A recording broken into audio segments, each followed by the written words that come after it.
Afghan citizens are becoming security risk to the global peace and security after US, now Canada. Afghanistan has re-emerged as a global epicenter of terrorism, which does not just harbor and support organizations which pose a terrorist threat to the region and Pakistan, but also organizations which have a global terrorist agenda, like Daesh, like Al-Qaeda. In the weeks to come, I expect a more stern and more aggressive US approach towards Daesh, which is again trying to emerge, not just in Afghanistan, but in other parts of the world, including North Africa, including Syria. How do you sincerely see the engagement by the friendly countries to do reconciliation or to bring Pakistan and Afghanistan once again close? I would like to appreciate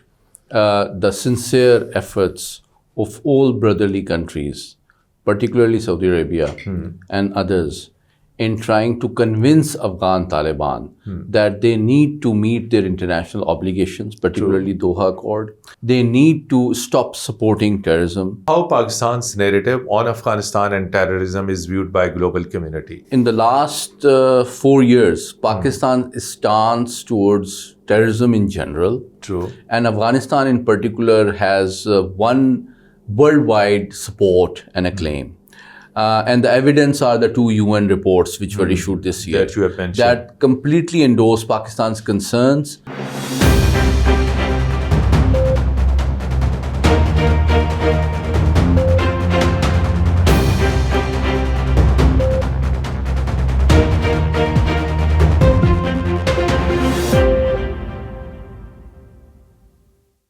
Bismillahirrahmanirrahim. Hello and welcome to program Insight in V News English. Dear viewers, terrorism emanating from Afghanistan has now gone into different continents. Our latest development is that a young Afghan citizen has been arrested in Canadian city of Toronto on the charges of terrorism. According to Canadian police, Afghan citizen was involved in planning terrorist activities. So in today's conversation, we will discuss that what was motive of this particular development in Canada, why Afghan citizens are posing threat to the global security. Earlier we have seen in US Capitol where an Afghan national, an Afghan citizen was involved in shooting American National Guards. So we will discuss different aspects of the terrorism emanating from Afghanistan into Pakistan and globally. And furthermore, in today's conversation, we will also discuss the reconciliation efforts by friendly and brotherly countries as far as Afghan Taliban and Pakistan are concerned, and what could be the future peace and security roadmap. We are fortunate to have with us Dr. Syed Muhammad Ali, Senior Strategic Affairs Analyst, who, despite his very busy schedule, has been very kind in sparing time and participating in our program. Dr. Syed Muhammad Ali Sahab, this report has gone in from your eyes that a young Afghan citizen has been arrested in Toronto. And earlier, you remember, almost 2 months back, there was another Afghan citizen who was involved in shooting at American National Guard. So Afghan citizens are becoming security risk to the global peace and security after US, now Canada. What are your views? Thank you for having me on your show, Mateen Sahab. I think it's very unfortunate that Afghanistan has re-emerged as a global epicenter of terrorism, which does not just harbor and support organizations which pose a terrorist threat to the region and Pakistan, but also organizations which have a global terrorist agenda, like Daesh, like Al-Qaeda. And you would recall that early this year, a UN report was issued which mentioned that global terrorist organizations like Al-Qaeda and Daesh have penetrated deeply inside the Afghan government as well. And there was a recent report as well, UN Security Council, exactly. Indeed. And secondly, like you rightly pointed out, the recent report also vindicated and endorsed Pakistan's concerns that there is a very significant and growing presence of terrorist organizations in Afghanistan. Thirdly, as you also mentioned, number of Afghan individuals are frequently found involved in global terrorist networks. That includes the two Afghans who were involved in attacking US National Guard in Washington, which forced the Trump administration to suspend all visa applications and asylum applications of Afghans. Secondly, more recently in Canada, another young Afghan has been discovered. And according to Canadian police, he has links with Daesh. And he was involved in fundraising as well as acquiring explosive material for some terrorist activities. True. So when you add it all up, I think the 6 million Afghans who are spread all over the world and looking for a safe and stable homeland are suffering primarily because the current government in Kabul has failed to deliver on their behalf. And instead of trying to facilitate them in order to stabilize the country, in order to build an inclusive government, and in order to develop their country, they must ensure that their territory is not used for terrorist activities. And they emerge as a responsible member of the international community. But thus far, it seems that is not the case because the recent trends are isolating Afghan government internationally and creating more problems for the Afghan people all over the world, but most importantly, those who are living in Afghanistan. So what went wrong with these people? Earlier you mentioned in your answer that there was an Afghan in Washington who was found shooting at US National Guard, and that Afghan citizen and this one who is arrested in Toronto, and likewise many others who have worked closely with the NATO and ISAF forces in Afghanistan.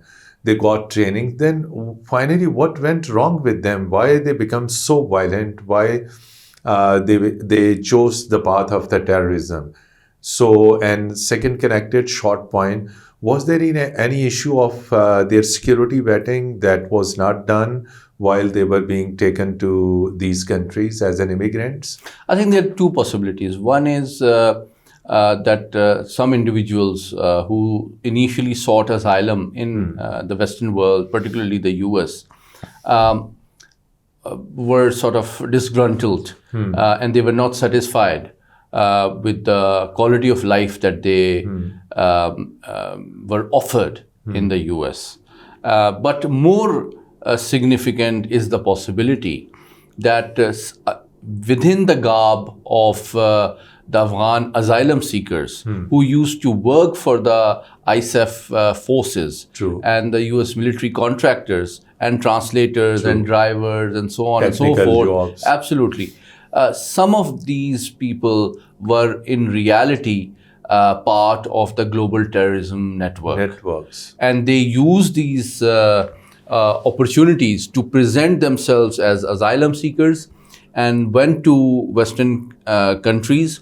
And now they are being nabbed and being tracked down and being identified for their links with global terrorist organizations like Daesh, Al-Qaeda, and many others. True. And you know, Mr. Trump is very clear that this year the US Annual Intelligence Threat Assessment identified terrorism as the biggest threat to US national security.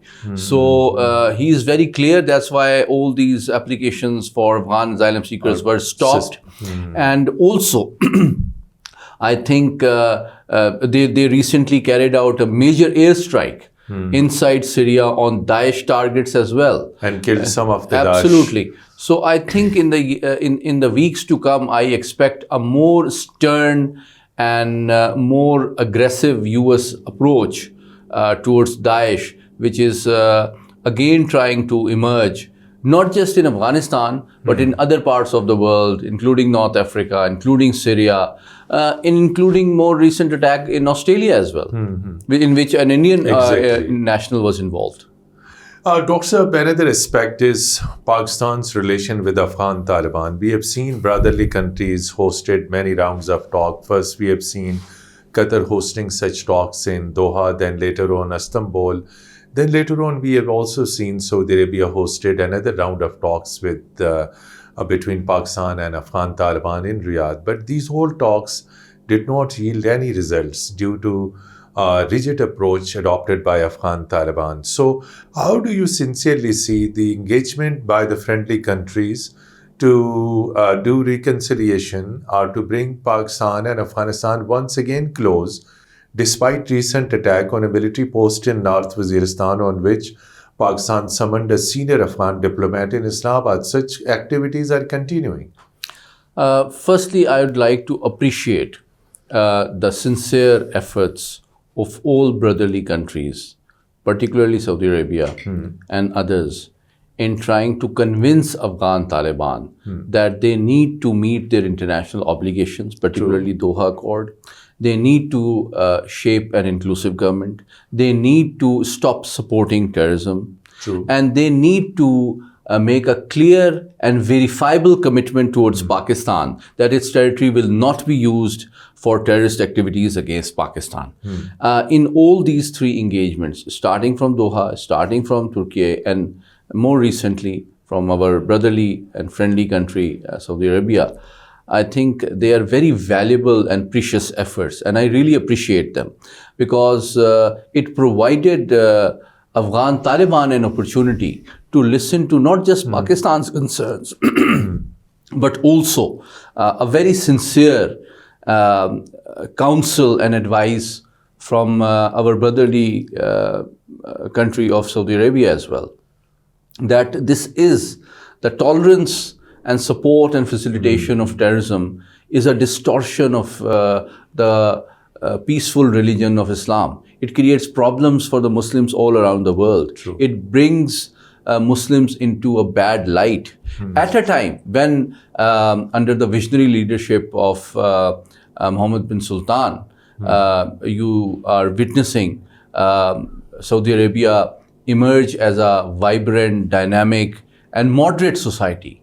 It is successfully overcoming the societal radicalism and emerging as a moderate and liberal society. That is the vision of the Saudi leadership. And I think Pakistan also shares this vision.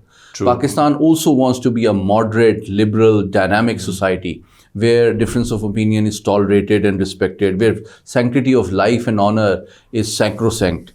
And that is exactly what is the advice that they are receiving from Riyadh. And I hope that the Kabul administration, for its own interest, listens to this advice and stops support for terrorist activities and accommodates and respects the diversity of political and ideological views, respects the human rights of women and children, and that will help it become more acceptable to Muslim Ummah, including the countries like Saudi Arabia, including countries like Pakistan, but also to repair its very poor image in front of the international community that it needs help, not just punishment. In today's newspapers across Pakistan, an abstract of the Army Chief and Chief of Defence Forces address on 10th of December to ulama and mashayikh, and the headline was that CDF has given a clear message to Afghan Taliban, either to be with Pakistan, to improve relation and address Pakistani security concerns, or otherwise face the consequences. How is this message? I think it's a very important ideological initiative, which is strategically significant for ideologically countering the radical and the militant distortion of Islam. Because Pakistani ulama has influence? Because of two reasons. This recent address by Pakistan's Chief of Defence Forces on 10th of December, before the religious scholars of all schools of thought, came a few days after more than 1,000 religious clerics and scholars In Kabul. met in Kabul and urged Kabul administration that terrorism and violence against Muslim countries must be stopped. It is not consistent with the peaceful and responsible way of life that Islam promises and offers. True. So I think that large gathering of ulama in Kabul, attended by over 1,000 scholars, which included the Chief Justice of Kabul administration as well, is very important. Now, to reinforce that in Pakistan, the ulama and the religious scholars of all schools of thought met Pakistan's military leadership, and they were reminded of three very important things: that Islam is literally means the religion of peace. True. Secondly, Pakistan is a Islamic state. True. So waging jihad against it is not allowed in Islam. Thirdly, the monopoly over violence rests exclusively with the state of Pakistan. And lastly, he urged upon all the ulama and scholars that they need to reform their education system. They need to encourage critical thinking, critical reasoning, research, and free inquiry and debate, so that they become more moderate, they become more acceptable and towards each other's views, and that they collectively form and shape a more moderate, more tolerant Pakistani society, which is equally safe and equally welcoming towards all schools of thoughts. And in that way, they will also help reduce the psychosocial support for extremist, radical and terrorist ideologies, which have no space in Pakistan or anywhere else in the Muslim world. Dr. Pakistan wanted that Central Asia could be connected through rail links with Pakistan via Afghanistan. Pakistan also wants that this BRI and China-Pakistan economic corridor and connectivity could go through Afghanistan to the Central Asia, and that will bring an economic prosperity development. Why Afghans doesn't understand this thing, that if they resort to peace, if they establish peace, fight against terrorist organization, do not give space to them, then ultimately this will lead to the development of Afghanistan. Afghanistan is currently witnessing highest poverty ratio, lack of resources. So choice is with them. I agree with you, Mateen sir.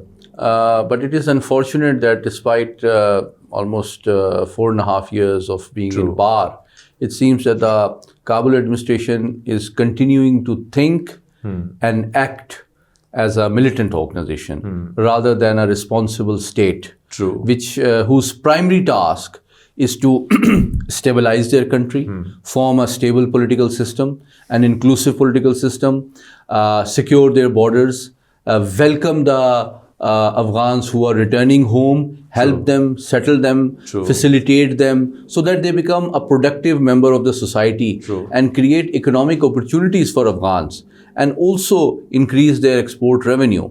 But it seems that instead of trying to focus towards the rehabilitation, repair and reconstruction of Afghanistan, it seems that they are still thinking and behaving like a militant organization whose primary support or loyalty seems to be more towards their cousins in arms rather than the common Afghan people who are suffering for more than 4.5 decades due to constant instability and infighting. So it is very important that the Kabul administration change their priorities and change their focus towards rehabilitating the Afghans who deserve a better way of life, a more hopeful future, rather than devoting their energy, their resources and power towards militancy.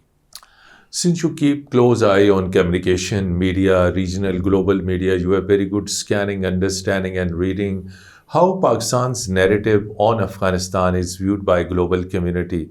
Because we have seen when there was a conflict between Pakistan and Afghanistan, Afghans were massively involved in propaganda against Pakistan. They used different platform, but Pakistan also very timely, swiftly countered that propaganda. So how Pakistan's narrative on Afghanistan and terrorism is viewed by global community?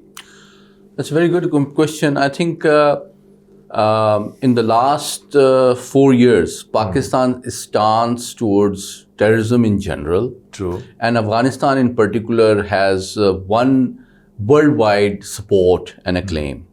And the evidence are the 2 UN reports which were issued this year That you have mentioned. that completely endorse Pakistan's concerns and very legitimate expectations that Afghanistan, in order to develop and stabilize itself, needs to stop terrorism from its territory. True. And only then it can win the trust of the international community and move towards legitimacy.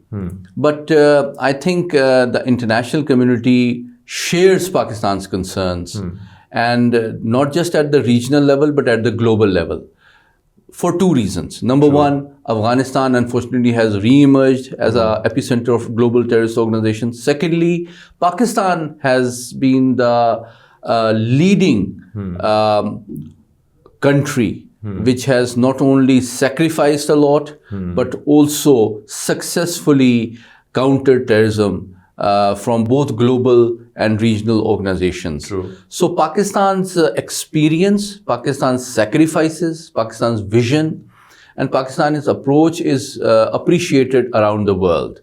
And that is why you are witnessing that when Pakistan Chief of Defense Forces visited Libya, Saudi Arabia, China, US, everywhere, his contribution in stabilizing the region, in countering terrorism, has been appreciated. And leaders from all over the world, ranging from Saudi Arabia, ranging from Jordan, ranging from Egypt, ranging from Turkey, China, US, Qatar, UAE, all of these countries have been reaching out to Pakistan to benefit from our experience, our skill, and professional excellence to counter their own respective threats that they face from several terrorist organizations. Thank you so much indeed, Dr. Syed Muhammad Ali Saab, for sparing time and your very insightful analysis on regional security situation, future of Afghanistan, and